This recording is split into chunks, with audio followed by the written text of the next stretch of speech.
오늘은 고린도전서 12장 18절부터 31절까지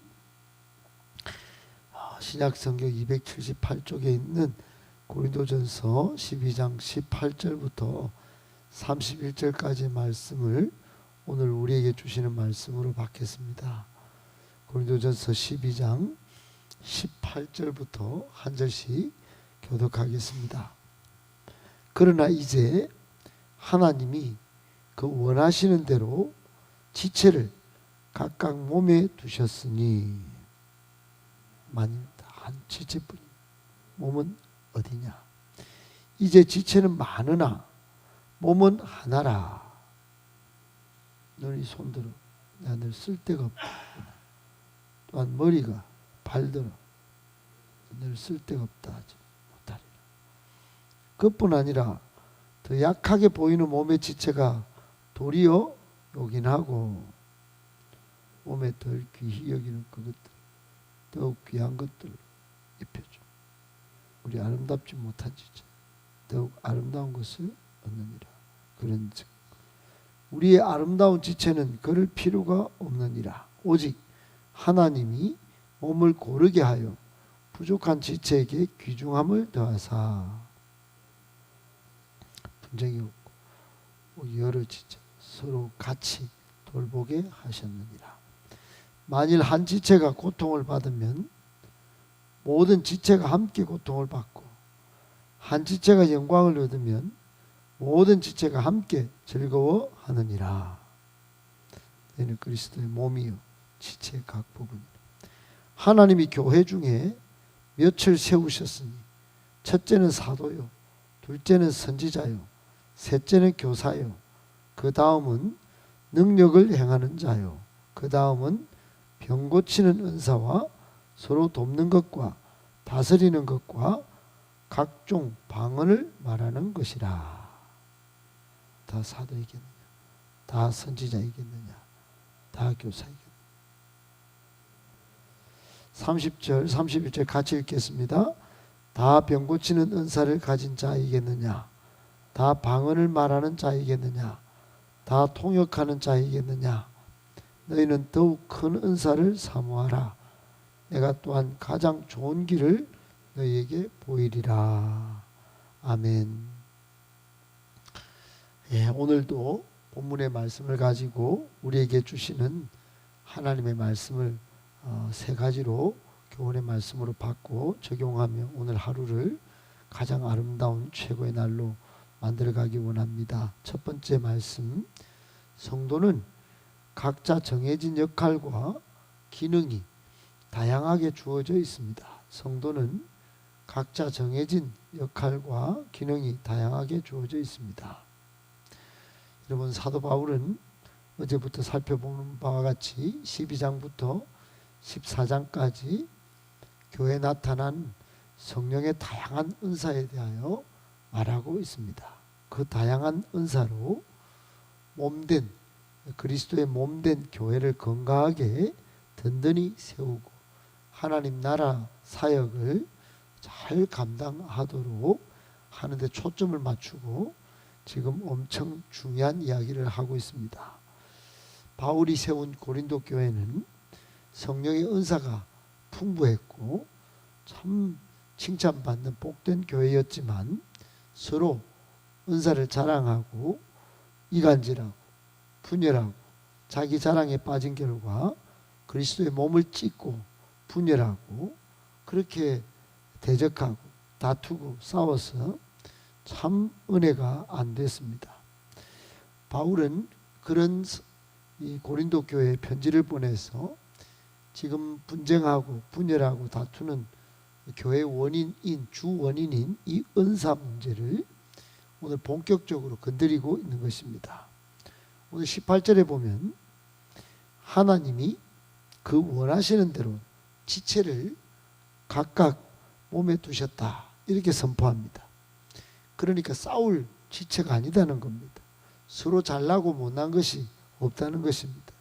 주님의 몸된 교회에서 성도가 은사가 달라도 각자가 담당해야 할 꼭 필요한 존재라는 것입니다. 여러분, 이것은 우리의 정체성에 대해서 매우 가치 있는 이야기를 하고 있는 것으로 받아들여야 합니다. 내가 교회에서 꼭 필요한 역할이 있는 존재고, 다른 사람도 꼭 필요한 역할이 있고 기능이 있다, 이렇게 생각해야 한다는 겁니다. 우리가 부족하고 연약하고 보잘것이 없는 그런 존재를 만나도 각자 정해진 역할과 기능이 있기에 하나님이 아름답고 위대하신 예수 그리스도의 몸에 지체로 붙여놓았다, 이렇게 받아들여야 하는 것입니다. 그런데 대부분 우리는 이 사실을 망각하고 살죠.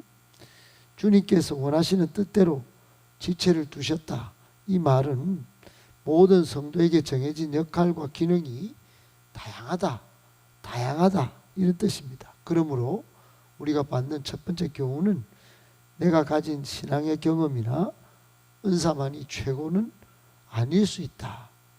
다른 사람이 받은 은사 또 신앙의 경험도 소중한 가치가 있다. 우리가 다 교회다.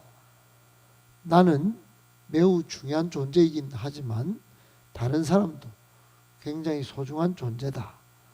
나의 정해진 역할과 기능을 존귀한 줄 알고 잘 지키되 남의 은사도 존중할 줄 알아야 한다 하는 것입니다.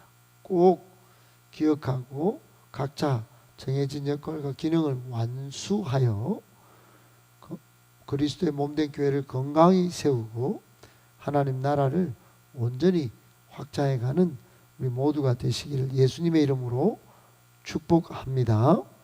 아멘. 두 번째, 다른 성도는 멸시의 대상이 아니라 사랑하고 위로할 존재입니다. 다른 성도는 멸시의 대상이 아니라 사랑하고 위로할 존재입니다. 여러분, 사도 바울은 고린도 교회 성도들을 그리스도의 몸에 있는 지체로 계속 말씀하고 있죠. 그래서 오늘 21절에 보면 눈이 손 넣어 쓸데가 없어, 이렇게 말하는 건 안 된다는 겁니다. 눈은 소중하고 손은 쓸데가 없고 그런 게 아니고, 머리도 발 들어 머리가 소중하지 발이 뭐가 소중해, 쓸데없어, 뭐 이렇게 못한다는 겁니다. 못하리라, 못한다. 그러니까 여러분 22절에 보면 다 이게 쓸모가 있는데 각각 가치가 있다, 중요하다, 이런 뜻입니다. 우리가 다 손도 발도 눈도 머리도 다 쓸데있고 각각 가치가 있고 중요한데 22절에 보면 더 직접적인 말을 합니다. 그것뿐 아니라 더 약하게 보이는 몸의 지체가 도리어 요긴하고, 여러분 이 눈썹이 얼마나 소중합니까? 눈썹은 별로 소중한 것 같지 않고 코털도 별로 소중한 것 같지 않으나 그 역할이 얼마나 먼지를 막고 빗물을 막고 소중한지 몰라요. 또 23절에 보면 우리의 몸의 덜 귀히 여기는 그것들을 더욱 귀한 것들로 입혀주고, 그러니까 그런 것들을 얼마나 손질하고 관리해주고 그럽니까? 그러니까 여러분 더 귀한 것들로 입히고 더 아름다운 것들도 얻고 그렇게 하는 겁니다. 더 요긴하고 더 귀한 것일 수 있다. 24절 25절에도 이렇게 하나님은 부족한 지체를 서로 분쟁 없이 돌봐야 한다.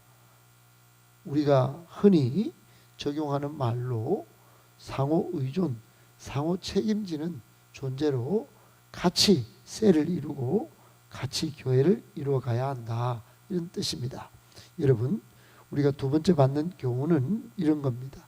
다른 성도는 약하다고 부족하다고 멸시할 존재가 아니라 서로 사랑하고 위로하면서 26절 27절에 보면 함께 고통을 함께 받고 또 함께 모든 지체가 영광을 얻으면 함께 즐거워하는 그런 셀을, 그런 교회를 이루어가야 한다는 겁니다. 상호 의존도 해야 되지만 상호 책임도 지면서 함께 울고 함께 웃는 그런 셀이, 그런 교회가 건강한 셀이고 건강한 교회라는 것입니다. 꼭 기억하고 서로 사랑하고 위로하는 셀, 그런 교회를 건강하게 든든히 세워가는 우리 모두가 되시기를 예수님의 이름으로 축복합니다. 아멘. 마지막 세 번째, 직분자는 섬기는 자입니다. 직분자는 섬기는 자입니다. 여러분 오늘 28절에 교회 중에 몇을 하나님이 세웠다 그랬죠. 하나님이 세운 겁니다. 직분자를 말이죠. 직분자, 목사, 사도, 둘째 선지자, 교사, 능력 행하는 자, 병 고치는 자, 서로 돕는 자, 또 다스리는 자, 방언을 말하는 자 등등 몇을 세웠다는 건 구별하여 세웠다. 직분을 하나님이 허락했다 이런 뜻입니다. 중요한 의미는 뭘까요? 직분은 세상의 직책과 다르게 하나님이 주셨다는 것이 엄연히 다릅니다. 그리고 세상의 직책을 받으면 높임을 받지만 섬김을 받으려 하지만 하나님이 주신 직분은 섬기는 직분입니다. 순차적인 계급이 아닙니다. 은사도 교회 질서나 영혼 구원을 위해 유익하게 사용하는 겁니다. 은사도 교회 질서나 영혼 구원을 위해서, 하나님 나라를 위해서 다양하게 유익하게 사용하는 겁니다. 그런데 섬기기 위해 가장 중요한 은사는 오늘 31절에 보니까 더욱 큰 은사를 사모하라. 가장 좋은 길을 보이리라. 그렇게 해서 고린도전서 13장으로 이어집니다. 사랑장으로. 그게 사랑입니다. 직분자는 섬기기 위해서 사랑이 꼭 필요합니다. 성실도 충성도 다 필요한데 사랑이 제일 중요합니다. 여러분 우리에게 주시는 교훈이 뭘까요? 마지막 교훈은 직분, 우리의 은사 다 종류가 다양한데 전부 은사를 가진 직분자는 섬기는 자로 세워졌다 하는 것을 기억해야 합니다. 온전히 섬겨야 합니다. 목사도 장로도 권사도 셀리더도 간사도 다 섬기는 자입니다. 다 은사를 가진 모든 성도는 섬기는 자로 교회 그리스도의 몸의 지체로 세워졌다는 거 꼭 기억하고 잘 섬겨서 영혼을 살리고 일꾼을 세우고 몸된 교회를 든든히 세우고 또 하나님 나라를 온전히 확장해가는 우리 모두가 되어지기를 예수님의 이름으로 축복합니다.